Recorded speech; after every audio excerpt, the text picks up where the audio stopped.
Econordeste.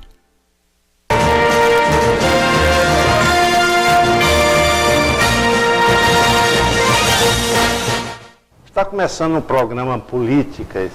Este é um espaço dedicado ao debate de fatos e ideias. Por aqui passam entrevistas sobre política, economia, comportamento, cultura, ciências, enfim, as coisas da vida de Pernambuco e do Brasil. Quem está aqui conosco hoje é o advogado tributarista Ivo Barbosa. Ele foi secretário adjunto da Secretaria Estadual da Fazenda no governo Joaquim Francisco e, como advogado, vem acompanhando esse dia a dia do mundo tributário. Digamos, é um mundo cheio de novidades, né? Porque a cada momento existe uma nova lei, existe uma nova norma que altera certas visões do que são os tributos no país. Mas a gente vai estar pensando em fixar na questão de Pernambuco, né? Essa questão tributária que divide o Brasil em vários segmentos. Pernambuco é um estado que deve muito por conta disso, por conta dessa dívida fiscal do estado, ou é um estado que pode estar equilibrado nas suas finanças e na sua esfera fiscal? Na verdade, Pernambuco faz parte do contexto da federação. Os problemas da federação afetam também igualmente o estado de Pernambuco. É normal que isso aconteça. Agora, o que acontece é que nosso sistema tributário em si, ele está esfacelado. Ele é um sistema tributário de 67, e aí eu me refiro especificamente aos impostos estaduais, porque os impostos federais, como o governo federal não tem com quem discutir, ele faz a reforma tributária e está resolvida a questão. Agora, os estados, a federação, para fazer qualquer tipo de reforma, ele tem que trabalhar com as 27 unidades federadas, com os outros 26. É o chamado CONFAS, né? Que só aceitam, não sei se ainda é assim, que só aceitam determinadas decisões se for por unanimidade. Então, como se consegue uma unanimidade na questão fiscal, na questão tributária, se cada estado tem o seu interesse particular? Na verdade, tem coisas que dependem do CONFAS e tem determinadas coisas que não dependem do CONFAS. O que depende do CONFAS são mais coisas relacionadas à isenção, a benefícios fiscais, que aí é onde vem a famosa guerra fiscal. Aqui em Pernambuco, o governo Joaquim Francisco, ele foi pioneiro nessa questão de incentivo fiscal, porque ele viu que o Estado ou entrava na guerra fiscal que já tinha sido inaugurada por outros estados, ou então ele ia sucumbir, porque naquela época teve problema com a Sudente, que estava fechando, o governo de Collor, estava tendo problema de seca, uma seca braba, e o sistema tributário ainda de 67 que não tinha sido reformado. Então, pessoal, nós vamos ter que entrar na briga, porque o Ceará está na briga, o Rio Grande do Norte está na briga, e as empresas iam a ele e diziam, olha, se o senhor não der incentivo aqui, nós vamos para o estado do Ceará, ou o estado do Rio Grande do Norte, ou outro estado da federação, que lá está concedendo incentivo. Que começou naturalmente com uma visão empresária de Taxireçato lá no Ceará. E aí ele foi obrigado a também entrar na famosa guerra fiscal, que não é guerra, é uma guerra santa. Porque se não fora os incentivos fiscais concedidos pelo Estado, os Estados estavam em muito maiores dificuldades. Se eles hoje têm débito, mas pelo menos o que se vislumbra é que se houver se der um jeito na economia, um pouquinho, precisa muito, Pernambuco Pernambuco se levanta. Porque Pernambuco é um estado que é bem controlado, sempre foi bem controlado nas finanças. É um estado que tem uma conta única, que não, cada secretaria não tem uma conta, é uma conta única, controlada pelo secretário da Fazenda. Pernambuco tem uma auditoria interna que controla bem, que é um órgão de controle. Então, Pernambuco que administra bem seu passivo.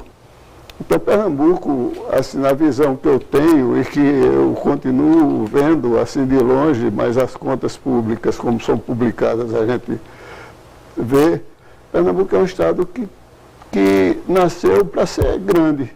Sempre foi, né, historicamente, sempre foi grande, o Leão do Norte, e continua perseguindo isso. Agora, como ele faz parte desse contexto da federação, ele sofre reflexo, normal. Exato, E sobretudo porque a gente tem um imposto sobre consumo.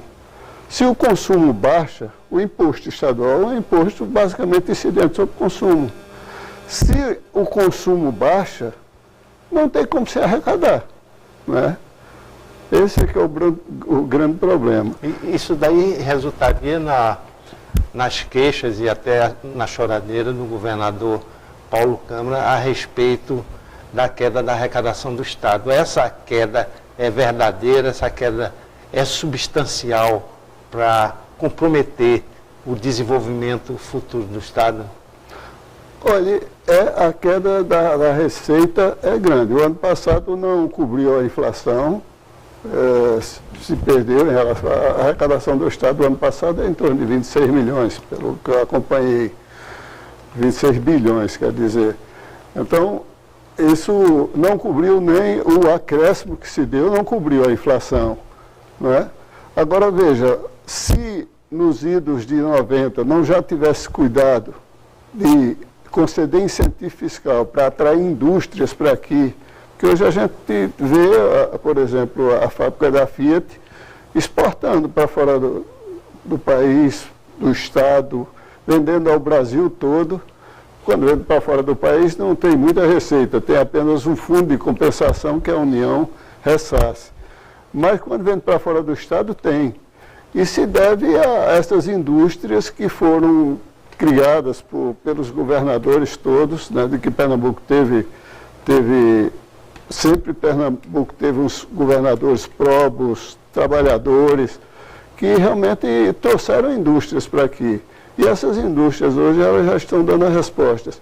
E Pernambuco teve que entrar na guerra fiscal, na famosa guerra fiscal. Continua nela, né? E continua nela porque é a única forma de sobreviver, de sobrevivência. E guerra fiscal, Tonico, guerra fiscal é uma guerra santa, porque se em 67 criaram o ICMS, são 41 anos. Em 88, não fizeram reforma tributária no Brasil, que a reforma tributária que cabia era do ICMS, que é um imposto regressivo, é um imposto não justo, não muito justo, mas não fizeram em 88.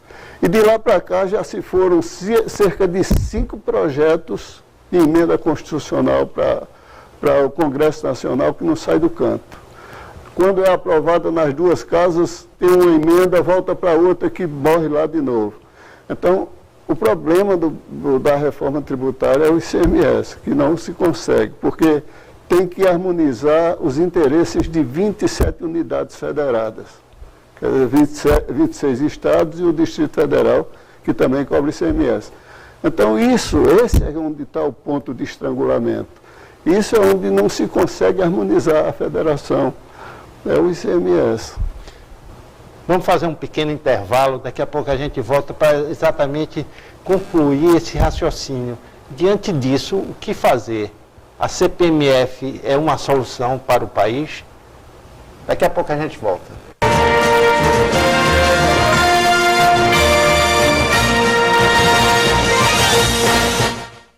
O tempo não para. E para você estar sempre à frente do seu tempo, você tem que dar o seu primeiro grande passo. Enfrente os desafios. Sonhe mais. Pense grande. Não perca tempo. Vestibular Facol 2016. Você à frente do tempo. 24 cursos nas áreas de saúde, ciências humanas e exatas aplicadas. Agende já sua prova. Facol. Você à frente do tempo.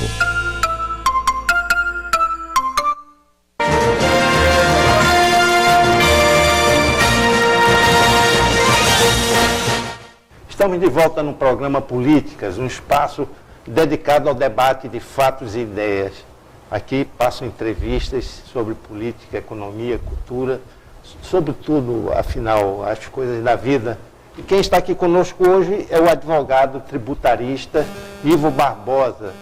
Ele vem acompanhando essa questão tributária há muito tempo, já foi secretário adjunto da Secretaria da Fazenda de Pernambuco no governo Joaquim Francisco, mas como advogado também acompanha o dia a dia desse mundo que é o mundo tributário, um mundo intricadíssimo, né? Mas, continuando nossa conversa do primeiro bloco, falava sobre as dificuldades numa reforma do ICMS, uma vez que tem que compatibilizar questões de todos os estados da federação. E isso é uma decisão muito difícil de ser tomada e de acontecer esse consenso nacional feito pelos estados. E a discussão que passou recentemente pelo Congresso e pelo noticiário político, a recriação da CPMF, que se dizia como um imposto justo. Mas o Brasil já tem muito imposto e isso terminou sendo submetido a outras questões políticas. Mas o que fazer diante dessas dificuldades? Realmente, a CPMF é um imposto inteligente. Né? Marcos Sintra, quando concebeu, professor da Universidade do Rio de Janeiro, quando concebeu, ele concebeu de uma forma inteligente e oportuna e que poderia até resolver uma gama imensa de problemas que existem com o sistema tributário em si. Mas o que acontece com a CPMF, a gente não pode pensar num imposto único. Não existe imposto único no mundo, é quase impossível, porque você sempre tem que ter os impostos regulatórios. Quais são os impostos regulatórios? A gente tem que ter o imposto de importação e exportação. O imposto de importação existe para a proteção da indústria local. Então, se daqui a pouco um país aí quer mandar açúcar para aqui, que vai fechar as usinas daqui, não é bom. É bom que tenha uma barreira alfandegária via taxa, aumentar a taxa para vir, para poder proteger o produto interno. É a política protecionista que se conhece em economia. Isso não pode ter imposto único e tem que ter um imposto de exportação também, porque daqui a pouco alguém encontra um preço atrativo fora e esvazia e escasseia o nosso consumo interno. Aí a gente vai ter falta aqui internamente. Então não é bom que se tenha imposto único. Mas o problema do CPMF é que ele é um imposto eficaz, sob o ponto de vista de administração tributária, não tem melhor, porque é um imposto previsível. Se você diz, olha, eu vou arrecadar 80 bilhões, pode ficar certo que você vai arrecadar 81, 82, mas em torno de 80, certo? 79, 82, por aí assim. Então, 80 bilhões foi a meta, você vai arrecadar aquilo, porque você sabe a movimentação bancária. Né? Então, sob o ponto de vista de administração tributária, e eu tenho a formação de administrador tributário, a gente sabe que é um imposto previsível. Agora, onde é que está o defeito da CPMF? É que era bom que ele fosse instituído, mas também expurgado PIS, COFINS, outros impostos. Exato. Quando se fala na CPMF, atualmente se pensa como mais um imposto. Se não houver essa troca, esse tipo de... É uma carga tributária a mais, porque, veja, o que a gente vê? O assalariado está perdendo o emprego, isso é uma dificuldade. Esse imposto, o comerciante, o industrial, o produtor tem que botar no preço e repassar. Quer dizer, aumenta o preço, o desemprego baixa, como é que você vai fechar essa conta aí? Essa conta fica difícil de ser fechada. Porque de um lado você aumenta o preço de mercadoria, porque é um tipo de tributo que estilhaça a economia, joga estilhaço para todo lado. Em preço de mercadoria, em preço de serviço, em preços, né? Então você vai ter que colocar no preço para repassar.